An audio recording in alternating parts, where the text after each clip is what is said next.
The origin of man's journey into space dates back 1,000 years to the early 21st century. Two significant world events happened almost concurrently that would have ramifications extending far into the future. On the political side of things, the assassination of Soviet Premier Tikhonov in 2011 ushered in the collapse of the Soviet Union and began a civil war that would consume the nation. When the war spilled over into West Germany, NATO forces moved into Russia to secure their nuclear arsenal, while the more Western-friendly liberal faction came out on top in the fighting. In the aftermath, the victorious powers unified to create the Western Alliance. A second major war was narrowly averted when the Asian co-prosperity sphere attempted a naval blockade around Japan. The situation was successfully de-escalated after only a single violent clash, and soon the major Asian powers were accepted into the Western Alliance as associate members. By 2086, the Western Alliance has established enough of a power base to declare itself the first world government, rebranding as the Terran Alliance. An equally significant scientific achievement occurred around the same time when a team of scientists led by Drs. Kearney and Fuchida were able to create a working fusion reactor. This technology was quickly shared among the Western Alliance. During their study, the two scientists made a shocking discovery. Under certain conditions involving extraordinary amounts of energy, the rules of Einsteinian physics did not behave as they should have. Theoretically, it could be possible for an object to pass the speed of light. Their announcement was met with such derision from the scientific community that their contributions to the fusion reactor development were ignored and their academic careers ruined.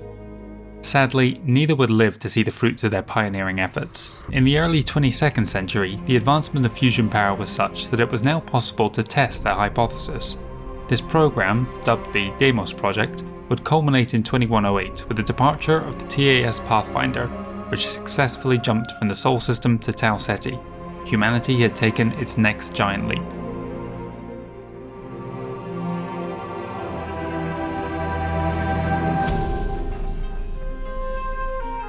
By 2116, the Terran Alliance had established the first extrasolar colony at New Earth in the Tau Ceti system. This began the period we now know as the First Exodus. The astronomical costs involved in jump ship production meant that they were exclusively the property of the Terran Alliance at first, but gradually this was opened up to corporate and private interests, and even religious ventures. By 2140, humanity had colonized numerous worlds within a 35 light-year radius.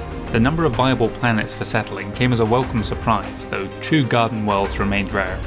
In the late 22nd century, a series of grand surveys were undertaken to chart humanity's expansion, with the final count in 2235 standing at over 600 worlds within a 120 light-years of Earth. There was, however, another purpose to the grand surveys.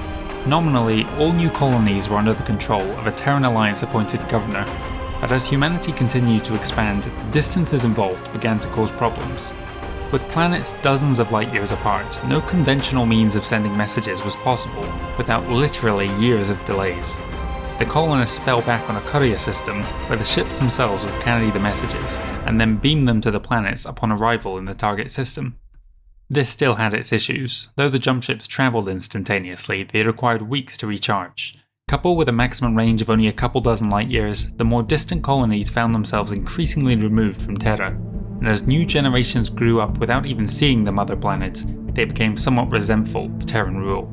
The grand surveys were themselves a warning to the colonies, that no matter how far you travelled, you were still within reach of the Terran Alliance.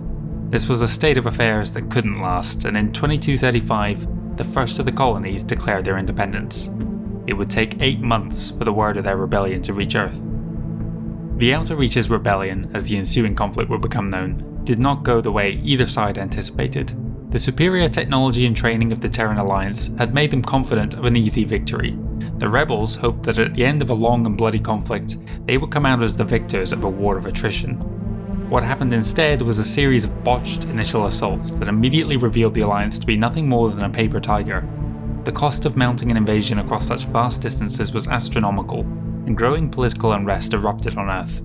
When demands went out for already struggling loyal colonies to increase the amount of goods and personnel they were contributing to the war, the number of secessionist planets increased rapidly.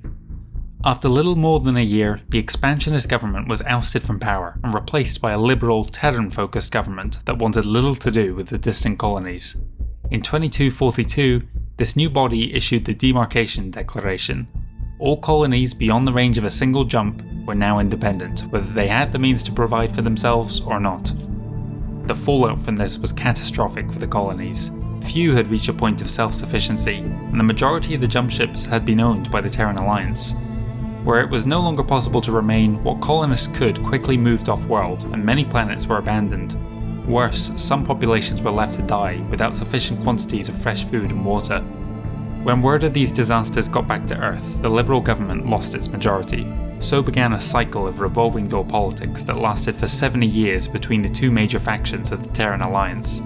During this time, new nations were springing up, but the Alliance was solely focused inwards. Both sides moved to secure power, growing their paramilitary forces. Violent clashes became increasingly common, and this political unrest on Earth kicked off the Second Exodus. Freethinkers and scientists rushed to escape the oppressive, stagnant Alliance, and join the fledgling powers now recolonizing space. The spark that ignited the fire was the death of the leader to a new political party that both sides had been courting. Liberals and expansionists blamed each other, and open war followed. With chaos reigning on Earth and the conflict spreading to other planets within the Alliance, drastic action was needed.